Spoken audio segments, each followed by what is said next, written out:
very much. I appreciate it. We're getting ready to make a big trip. We're just leaving, but we wanted to have a little bit of a conference just to announce what's happened, how we've done, and I think it's been very, very successful. We've concluded a really tremendously successful G7 and would like to provide you with an update. And you know, the gentlemen up are the legendary Larry Kudlow and the legendary John Bolton. We had a good meeting both on defense and environment and, frankly, on tariffs, which are what we're here for. First, I'd like to thank Prime Minister Trudeau for hosting this summit.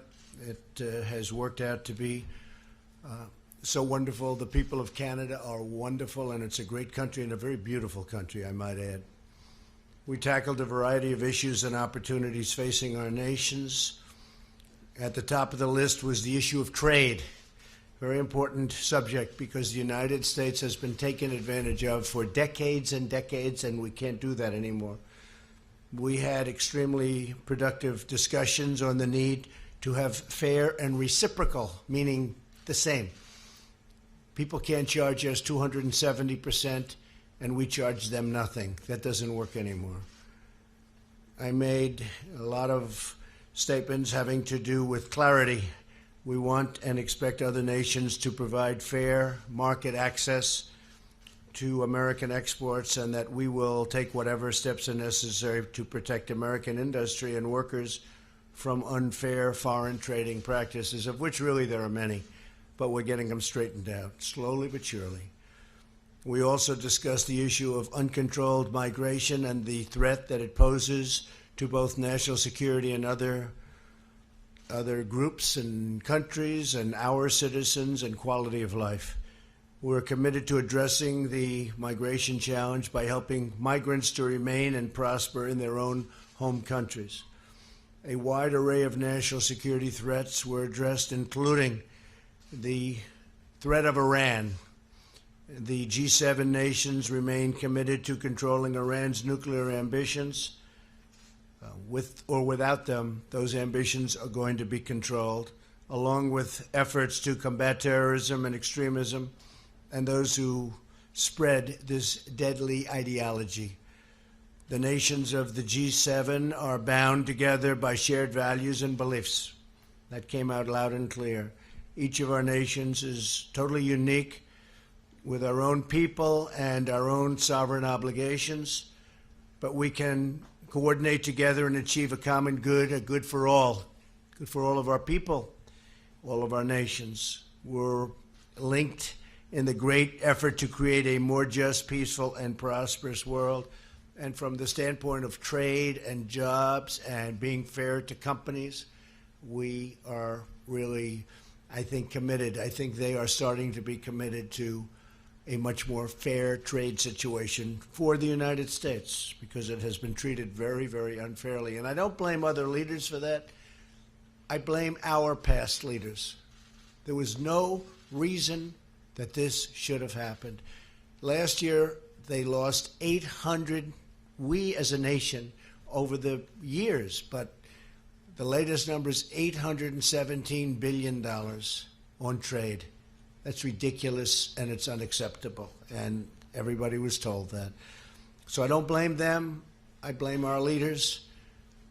In fact, I congratulate the leaders of other countries for so crazily being able to make these trade deals that were so good for their country and so bad for the United States. But those days are over. In just a few minutes, I'll be leaving for Singapore. I'll be on a mission of peace, and we will carry in, really, in my heart, we're going to be carrying the hearts of millions of people from all over the world. We have to get denuclearization. We have to get something going. We really think that North Korea will be a tremendous place in a very short period of time. And we appreciate everything that's going on, and we appreciate the working together with North Korea. They're really working very well with us. So I say, so far, so good. We're going to have to see what happens, and we're going to know very soon. So I'll be leaving as soon as we're finished with this conference. I'll be leaving. And I very much look forward to it. I think it's very important for North Korea and South Korea and Japan and the world and the United States. It's a great thing.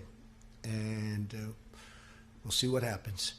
Okay, any questions? Yes. Mr. President, you're about to embark on what may be the most important meeting you've ever had in your life. What's in your gut? Meals of steel nerves or butterflies? Can you describe how you feel? Well, it's always everything. It's really, this has probably rarely been done. It's unknown territory in the truest sense. But I really feel confident. I feel that Kim Jong-un wants to do something great for his people, and he has that opportunity. And he won't have that opportunity again. It's never going to be there again. So I really believe that he's going to do something very positive for his people, for himself, his family. He's got an opportunity the likes of which I think almost, if you look into history, very few people have ever had. He can take that nation with those great people and truly make it great. So it's a one-time shot, and I think it's going to work out very well. And that's why I feel positive, because it makes so much sense. And we will watch over and we'll protect and we'll do a lot of things. I can say that South Korea, Japan, China, many countries want to see it happen, and they'll help. They'll all help. So this is a great time. This has not happened in all of the years that they've been separated by a very artificial boundary. This is a great opportunity for peace and lasting peace and prosperity. Yes, ma'am. President, did you raise bringing Russia back into the G7 during your meetings? And when have you last spoken to Vladimir Putin? Do you expect to meet him in Vienna this summer? Yeah, I have not spoken to Vladimir Putin in quite a while. It has been discussed. We didn't do votes or anything, but it has been discussed. Some people like the idea of bringing Russia back in. This used to be the G8, not the G7. And something happened a while ago where Russia is no longer in. I think it would be an asset to have Russia back in. I think it would be good for the world. I think it would be good for Russia. I think it would be good for the United States. I think it would be good for all of the countries of the current G7. I think the G8 would be better. I think having Russia back in would be a positive thing. We're looking for peace in the world. We're not looking to play games. Okay, question? Yes. President, excuse me. You said that this was a positive meeting, but from the outside it seemed quite contentious. Did you get any indication from your interlocutors that they were going to make any concessions to you? And I believe that you raised the idea of a tariff-free G7. Is that? I did. Oh, I did. That's the way it should be. No tariffs, no barriers. That's the way it should be. And no subsidies. I even said no tariffs. In other words, let's say Canada, where we have tremendous tariffs. The United States pays tremendous tariffs on dairy, as an example, 270%. Nobody knows that. We pay nothing. We don't want to pay anything. Why should we pay? We have to, ultimately, that's what you want. You want a tariff-free, you want no barriers, and you want no subsidies, because you have some cases where countries are subsidizing industries, and that's not fair. So you go tariff-free, you go barrier-free, you go subsidy-free. That's the way you learned at the Wharton School of Finance. I mean, that would be the ultimate thing. Now, whether or not that works, but I did suggest it, and people were, I guess they're going to go back to the drawing board and check it out, right? But we can't have an example where we're paying, the United States is paying 270%. Just can't have it.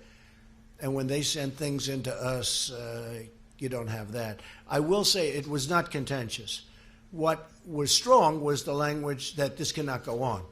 But the relationships are very good, whether it be President Macron or with Justin. Justin did a really good job.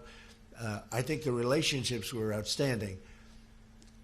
But because of the fact that the United States leaders of the past didn't do a good job on trade, and again, I'm not blaming countries, I'm blaming our people that represented our past. It's got to change. It's going to change. I mean, it's not a question of, I hope it changes. It's going to change 100%. And tariffs are going to come way down because people cannot continue to do that. We're like the piggy bank that everybody's robbing, and that ends. In fact, Larry Kudlow is a great expert on this, and he's a total free trader. But even Larry has seen the ravages of what they've done with their tariffs. Would you like to say something on it, Larry, very quickly? Might be interesting. Well, one interesting point in terms of the G7 group meeting, I don't know if they were surprised with President Trump's free trade proclamation, but they certainly listened to it, and we had lengthy discussions about that. As the President said, reduce these barriers. In fact, go to zero. Zero tariffs, zero non-tariff barriers, zero subsidies. And along the way, we're going to have to clean up the international trading system, about which there was virtual consensus of agreement on that, and that will be a target. And these are the best ways to promote economic growth. We'll all be better at it. We'll all be stronger at it. So I myself was particularly gratified to hear my president talk about free trade. Thank you, sir. Thank you. Thank you, Larry. And it's very unfair to our farmers. Our farmers are essentially, whether it's through a barrier, non-monetary barrier, or whether it's through very high tariffs that make it impossible. And this is all over the world. This isn't just G7. I mean, we have India where some of the tariffs are 100%. 100%. And we charge nothing. You can't do that. And so we are talking to many countries. We're talking to all countries. And it's going to stop. Or we'll stop trading with them. And that's a very profitable answer if we have to do it. Yes, sir. Thank you, Mr. President. Another question on trade. You just said that you think that the tariffs are actually going to come down, but it does appear that these various countries are moving forward with retaliatory tariffs on the U.S. Did you get any concessions or any agreements with any of these countries not to move forward with those tariffs, and are you willing to not move forward Well, with if the they steel retaliate, tariff? they're making a mistake. Because, you see, we have a tremendous trade imbalance. So when we try and bring our piece up a little bit so that it's not so bad, and then they go up, right? The difference is they do so much more business with us than we do with them that we can't lose that. You understand? We can't lose it. And as an example, with one country, we have $375 billion in trade deficits. We can't lose. You could make the case that they lost years ago. But when you're down $375 billion, you can't lose. And we have to bring them up. So there's very bad spirit when we have a big trade imbalance and we want to bring it up to balance, just balance, and they keep raising it so that you never catch. That's not a good thing to do. And we have very, very strong measures that take care of that because we do so much. The numbers are so astronomically against them in terms of anything as per your question. We win that war 1,000 times out of 1,000. Yes, yes, sir. So two things can happen on NAFTA. We'll either leave it the way it is as a threesome deal with Canada, with the United States and Mexico, and change it very substantially. We're talking about very big changes. Or we're going to make a deal directly with Canada, directly with Mexico. Both of those things could happen. If a deal isn't made, that would be a very bad thing for Canada, and it would be a very bad thing for Mexico. For the United States, frankly, it would be a good thing. But I'm not looking to do that. I'm not looking to play that game. So we're either going to have NAFTA in a better negotiated form, or we're going to have two deals. Does it have to have a sunset clause in it? It'll have a sunset. You have the two sunsets. I mean, you have a ISDS provision and a sunset provision. They've been very heavily negotiated. You have two sunsets, two concepts of sunset. We're pretty close on the sunset division. Okay? Well, we have one that's 5 years. You know it very well. You've studied this very well. Congratulations. That's right. You have one group that likes to have 5 years and then a renegotiation at the end of 5 years. Then you have another group that wants longer because of the investments. So, but we're pretty close. Russia back into the G8 with Crimea still. I would rather see Russia in the G8 as opposed to the G7. I would say that the G8 is a more meaningful group than the G7. Absolutely. Yes. Yes, ma'am. How persuasive did you find the Europeans and Canadians when they made the case to you that you shouldn't use national security as a justification for tariffs? They virtually didn't even make that case. I mean, my case is the fact that it is national security. It's our balance sheet. It's our strength. It's absolutely national security. And you know, if you look at our, just take a look at our balance sheet. We're going to have a very strong balance sheet very soon because of what I'm doing. We have the strongest economy that we've ever had in the United States. In the history of the United States, we have the best unemployment numbers. Black unemployment, the lowest in history. Hispanic unemployment, the lowest in history. I don't mean the lowest in the last 10 years or 20 years. The lowest in the history of this country. Black unemployment is doing the best it's ever done.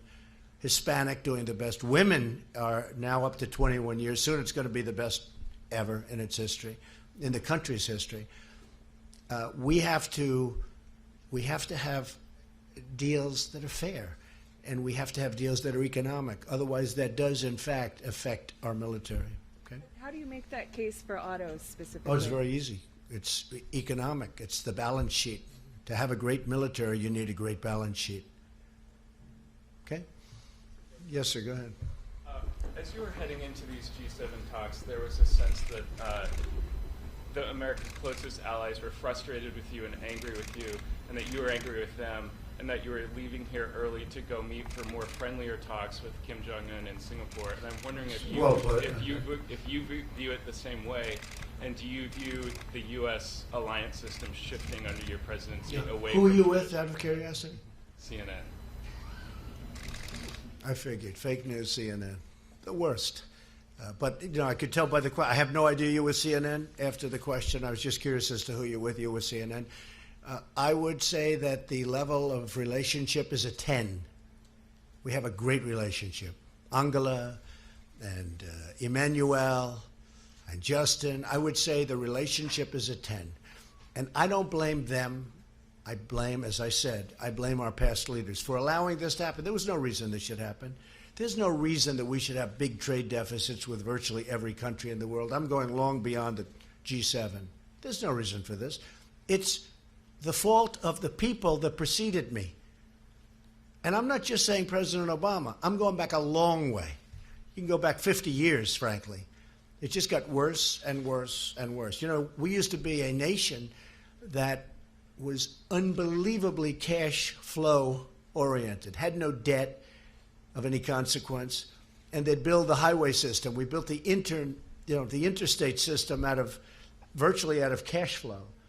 And it was a lot different. No, we have a very good relationship, and I don't blame these people, but I will blame them if they don't act smart and do what they have to do, because they have no choice. I'll be honest with you, they have no choice. They're either going to make the trades fair, because our farmers have been hurt. You look at our farmers, for 15 years, the graph is going just like this, down. Our farmers have been hurt. Our workers have been hurt. Our companies have moved out and moved to Mexico and other countries, including Canada. Now, we are going to fix that situation. And if it's not fixed, we're not going to deal with these countries. But the relationship that I've had is great. So you can tell that to your fake friends at CNN. The relationship that I've had with the people, the leaders of these countries has been, I would really rate it on a scale of 0 to 10, I would rate it a 10. That doesn't mean I agree with what they're doing, and they know very well that I don't. So we're negotiating very hard tariffs and barriers. As an example, the European Union is brutal to the United States. They don't take, and they understand that, they know it. When I'm telling them, they're smiling at me. You know, it's like the gig is up. It's like the gig is up. They're not trying to, there's nothing they can say. They can't believe they got away with it. Canada can't believe it got away with it. Mexico. We have a $100 billion trade deficit with Mexico, and that doesn't include all the drugs that are pouring in because we have no wall. But we are. We started building the wall, as you know. $1.6 billion, and we're going to keep that going. But a lot of these countries actually smile at me when I'm talking And the smile is, we couldn't believe we got away with it. That's the smile. So it's going to change. It's going to change. They have no choice. If it's not going to change, we're not going to trade with them. Okay. And this is something, I can't stress this strong enough. I talked about tariffs that previous people, and I'm not looking to criticize people that were preceding me, but on tariffs, it should have never happened. Well, the same thing on North Korea. We shouldn't be in this position. We shouldn't be in this position on tariffs where we're hundreds of billions of dollars down to other countries that, frankly, were never even negotiated with. They never even got spoken to. I asked a top person in China, how did it get so bad? He looked at me and said, nobody ever talked to us.